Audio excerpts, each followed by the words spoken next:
Ramani Balendra is a social worker and advocate for South Asian women. Over the last 15 years, she's helped refugees and immigrants from her native Sri Lanka get settled in Montreal. As a leader in Canada's Tamil diaspora, Balendra empowers women and educates them on how to integrate into Quebec society. I came to Canada in 1984. In November, I came as a refugee claim because in 1983 we had the biggest race riots in Sri Lanka against Tamils. So I was living in Colombo, and I was a victim of this war. And because my husband, he had his own firm there in Colombo. He's an architect, and so the office was looted, and they were looking for the owners to kill, and so we were very scared of that.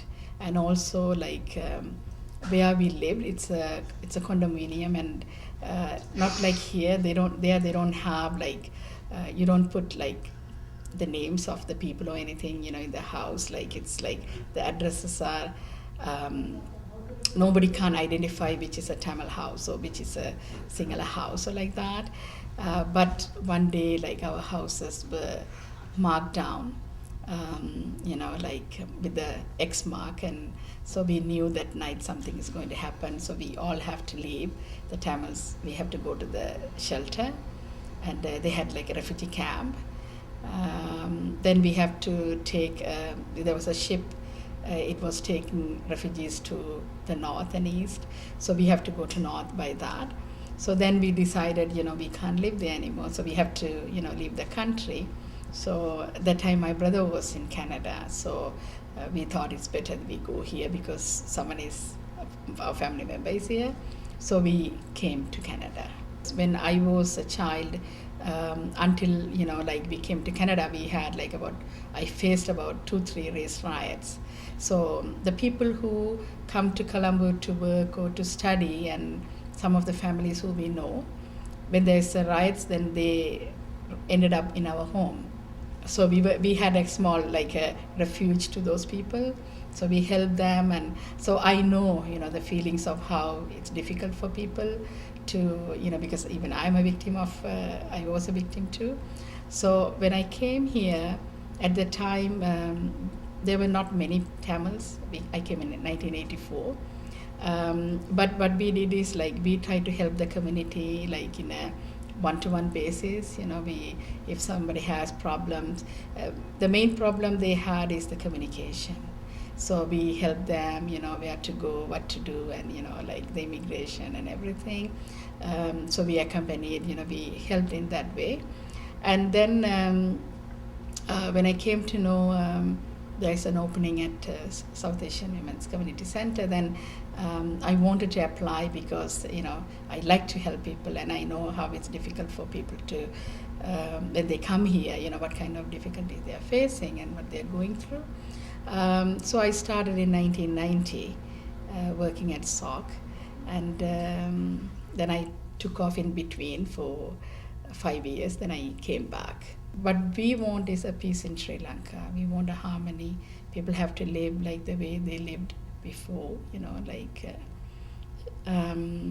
so that's the time I started be part of the advocacy groups and everything. And also the time in year 2001, they formed the Canadian Tamil Congress. So I took in charge to form a branch in Quebec. So I was the president for 5 years, from 2001 to 2006. So during that time we did a lot of advocacies. We worked with the MPs, with political parties, and because the only reason is we want a peace in Sri Lanka, and we don't want any people to die, So that's the only thing which motivated me to do part of these advocacy groups, and I'm still doing that. The time when we came, and I'm thinking about it, and I get very upset about the system, the refugee system now, because when we came, we were warmly welcomed by the immigration officers. And even, like when we came through the airport, and we didn't know where to go, what to do, but the officers, they helped us to do it. And they even, they brought us tea, and they because they felt what we went through. But now I see it's being changed a lot. It's people are not welcomed. Like people are seen as with suspicions, and they're not thinking what hard time these people, what they had, what they went through, and why they are here. And so they are being discriminated. Then I see the example of what the MV Sansi refugees came. In back home also, these people were in the camps. And here also they are in the detention camps. So, the only thing is their lives are safe here, like nobody's going to kill them. But the torture is the same, like the mental torture what they're going through, they are feeling the same thing. They are in the camps, and here also they are in the camps. So what I feel is that the Canadian immigration has to look into that. You can't put the whole community under the security threat. You have to see if somebody is has illegal refugee, or if they find this person is inadmissible, then you have to charge that person and do the inquiry, instead of putting the whole people under that suspicion. That's not good. People doesn't know really what's happening in Sri Lanka. They think, okay, the war is over, so people are okay. But people are not okay, because these people are left on the streets. They don't have their houses. Even the people who have houses, but it's all broken. It's nothing. Maybe they have only a foundation. So they have to build their life. Then they have to recover from the mental stress what they went through, because they went through a life and death situation. They were hiding in these bungers, and on the top it's the attack from the airplanes. And even like people I heard, like the clients who goes to see their families in Sri Lanka, they come back and they tell stories to me. So it's many stories. They say like people are outside, but they are like in an open prison, but still the Sri Lankan army is there in Jaffna, or in north and east. So what kind of freedom these people have? And whatever the rights that which was provoked, and they fought for it, it's nothing being given back. So still like people are being oppressed.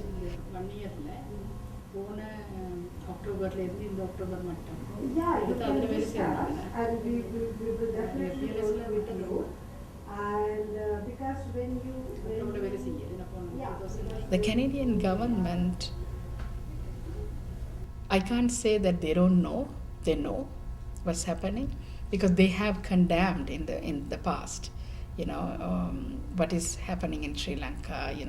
All these human rights violations, they condemned. They said, both parties have to work together to bring peace and everything.